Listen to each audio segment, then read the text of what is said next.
Assalamualaikum, salam sejahtera, mutakhir edisi tengah hari. Bertemu kita kembali di Sabah Hits Online TV. Saya Irshina Irham. Kita ke tajuk utama. Membekalkan elektrik ke kawasan setinggan menggunakan kad prabayar. Dewan Bandar Kota Kinabalu akan mewujudkan Love KK Network bekerjasama dalam memulihkan semula industri pelancongan. Kerajaan negeri akan menyalurkan bekalan elektrik serta air ke kawasan setinggan menerusi penggunaan kad prabayar. Timbalan Ketua Menteri Datu Seri Panglima Bung Mokhtar Radin berkata, langkah berkenaan lihat mampu menangani kes kecurian air dan elektrik yang sering dilakukan oleh penduduk di kawasan setinggan.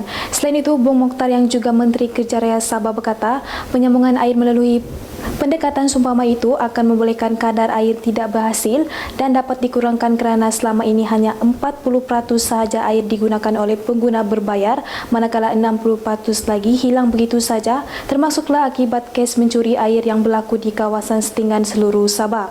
Akhir sekali, Kerajaan Sabah telah meluluskan untuk bekalan elektrik ke kawasan setinggan dengan menggunakan kad prabayar. PS Sabah belum meletakkan sasaran kerusi tertentu di negeri ini pada pilihan raya umum akan datang. Setiausaha PS Sabah Dr. Ali Akbar Kulasan berkata pihaknya tidak mahu terlalu berpolitik ketika ini termasuklah menentukan kerusi yang ditandingkan. Dalam pada itu, Ali Akbar menyatakan pihaknya mengedarkan limau Mandarin serta kuih bahulu kepada masyarakat Cina yang terdapat di sekitar pejabat PAS Panggar sebagai simbol kemakmuran dan kegembiraan selain menghormati masyarakat Tionghoa di kawasan tersebut yang menyambut Tahun Baru Cina. Menurut Ali Akbar, pihaknya juga akan menziarah ke beberapa buah tokoh sekitar bandaraya untuk menyampaikan sumbangan dan cenderamata sebagai tanda kasih sayang dalam hidup bermasyarakatan. Bagaimanapun, beliau bersama PAS Sabah mengharapkan kerjasama erat sentiasa terjalin antara Muafakat Nasional dan Perikatan Nasional.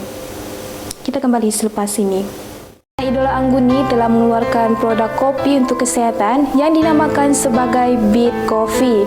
Antara kebaikan yang kamu boleh dapat dalam Beat Coffee ini ialah dapat menguatkan sistem ketahanan badan, membersihkan buah pinggang, dapat membersihkan saluran usus, membina semula sel darah merah, membantu membuang toksik dalam darah.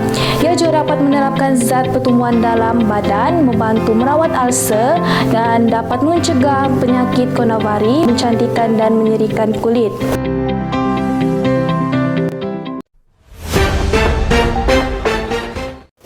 Dalam usaha menghidupkan semula kesedaran awam dan rasa cinta terhadap bandaraya, Dewan Bandaraya Kota Kinabalu telah mewujudkan inisiatif Love KK Network untuk sempena menyambut ulang tahun ke-22 pada kemarin. Datuk Bandaraya Kota Kinabalu, Datuk Nurliza Awang Alif berkata, inisiatif berkenaan bakal dilancarkan pada 14 Februari depan dan ia bertindak sebagai kompas utama di BKK dalam membuat perancangan Bandaraya Kota Kinabalu. Dalam pada itu, Nurliza berkata di BKK akan meneruskan usaha meningkatkan pembabitan masyarakat melalui rundingan awam, City Town Hall dan dialog yang bersandarkan pendekatan KK Moving Forward dan Citizen Centric.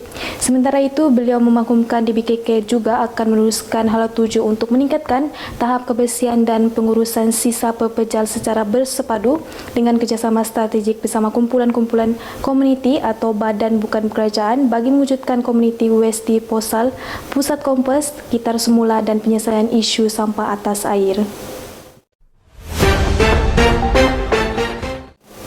Penerbangan menghubungkan Kota Kinabalu dan Kuala Terengganu dilihat bakal melancarkan lagi sektor pelancongan domestik sekaligus mengeratkan hubungan antara dua negeri. Menteri Pelancongan Kebudayaan dan Alam Sekitar Sabah, Datuk Jeffrey Arifin berkata beliau merupakan wakil kerajaan negeri berterima kasih kepada pihak AirAsia kerana memilih Kota Kinabalu sebagai salah satu laluan baharunya. Penerbangan antara Kota Kinabalu dan Kuala Terengganu beroperasi pada setiap hari Ahad dengan tambah promosi sehala tersedia untuk tempahan serendah RM128 sahaja sehingga 14 Februari depan bagi tempoh perjalanan dari 13 Februari hingga 30 September 2022. Hal ini demikian, destinasi pelepasan baharu ini akan menjadikan Sabah lebih mudah untuk diakses oleh pelancong, bukan sahaja daripada Semenanjung tetapi pelancong dari luar negara apabila sepadan antarabangsa dibuka kelak. Cleanse ini dapat melegakan sembelit, dapat meratakan perut yang buncit, dapat membersihkan usus secara berkesan, mengurangkan berat secara efektif, mengurangkan sakit lutut dan dapat mengurangkan kebas kaki dan tangan. Bukan itu saja, Pretty Cleanse juga dapat membaiki sistem pernafasan, juga dapat menurunkan paras glukosa dan dapat mengawal tahap kolesterol, mengawal diet yang seimbang, dapat mengawal hormon dan mampu mengurangkan masalah obesiti.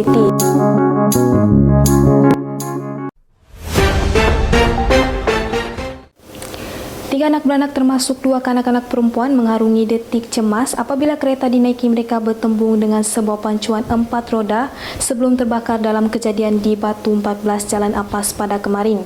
Dalam kejadian pada jam 8 pagi itu, kedua kanak-kanak perempuan tersebut yang menaiki Honda City hanya mengalami kecederaan akibat kemalangan selepas saja berjaya dibawa keluar sebelum berlakunya kebakaran. Jurucakap Pusat Gerakan Operasi Jabatan Bomba dan Penyelamat Malaysia Sabah berkata, pihaknya menerima panggilan kecemasan pada jam 8.14 pagi. Sebaik saja tiba di lokasi kejadian, kemalangan didapati membabitkan 4 mangsa dengan 2 daripadanya hanya mengalami kecederaan. Kedua-kedua mangsa yang cedera telah dihantar ke Hospital Tawau oleh orang awam sebelum ketibaan pasukan bomba di lokasi. Kalau takut dilambung ombak, jangan berumah di tepi pantai. Saya Reshina Irham, Sabah Hits Online TV.